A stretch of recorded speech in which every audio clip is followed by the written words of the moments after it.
In northern Poland looms one of the most formidable medieval fortresses in the world. This is the largest brick castle by land area, some 52 acres, containing an estimated 30 million bricks. It's surrounded by moats and defensive walls. It is a sight to behold.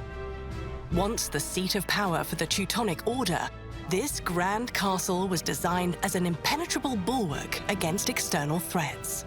Why was building on such a massive scale so important to the Teutonic Knights? The Teutonic Knights were a formidable Catholic organization that emerged in the late 12th century during the Crusades.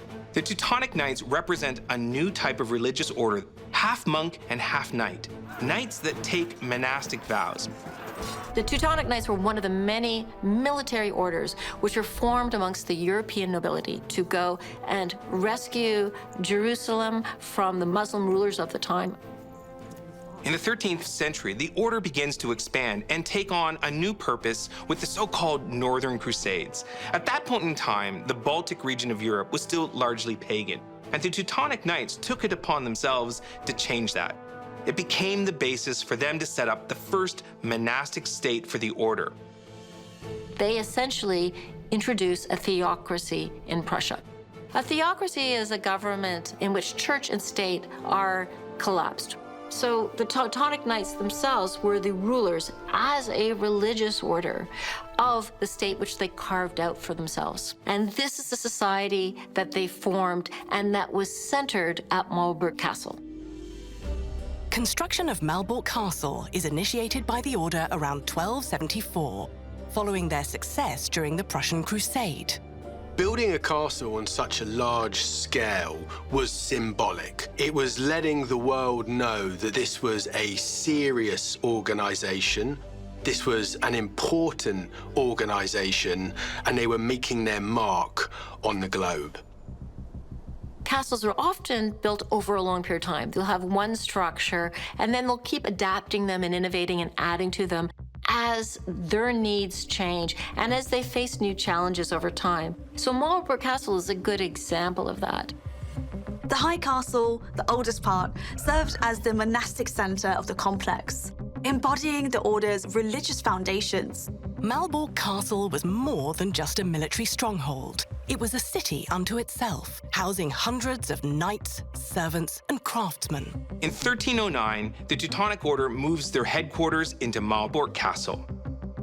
The arrival of the Order's Grand Master necessitates the construction of an entirely new section of the fortress. The middle castle was added in 1309 and was built to accommodate the increasing number of knights and the Grand Master's court, featuring grand halls for ceremonies and receptions. As their power and territorial control expands, their numbers begin to swell. At their height, it's estimated that Malbork Castle was home to 3,000 knights. When we look at the various military orders, often they were traveling to other countries. And one of the things that kept a military order together was the idea of having a home. So in building this home base for the Teutonic Knights, it actually helps knit that brotherhood stronger together. The Low Castle, also known as the Outer Castle, was the final addition. It was constructed during the late 14th and early 15th centuries and served economic and defensive purposes. The growing complexity of Malbork Castle represented the growing complexity of the Teutonic Order. No longer were they just knights. Now they were diplomats. Now they were administrators. Now they were religious leaders. But the grand scale and strong defenses of Malbork are necessitated by the formidable enemies of the Teutonic Knights. Malbork Castle is a physical symbol of their strength. It looks strong and imposing. It looks like it's going to last forever. And these are all the features that the knights wanted their enemies to be afraid of. We are strong, we are impenetrable, we will always last, you should fear us. In 1410, the Teutonic Order finds itself at a critical juncture, as the Battle of Grunwald marks a dramatic turning point in medieval history. This was a monumental clash between the Polish-Lithuanian alliance and the Teutonic Knights.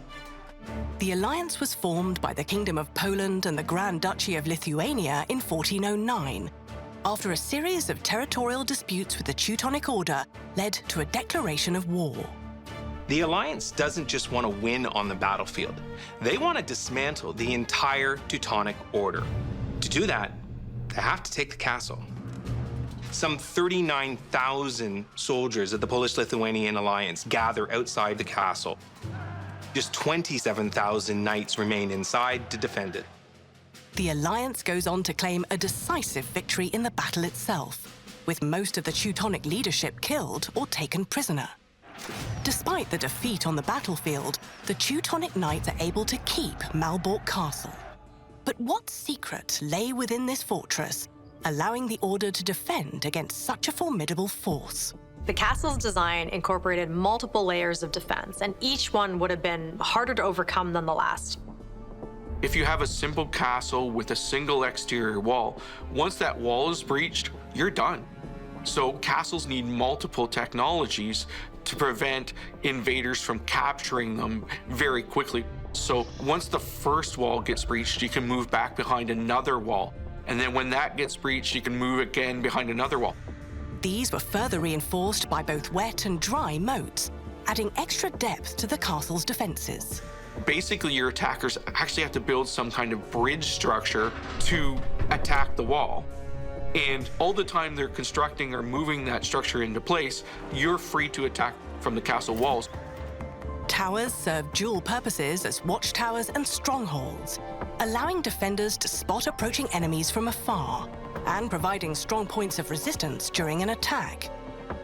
The fortified gates are particularly impressive, featuring a combination of drawbridges, portcullises, and ironclad doors.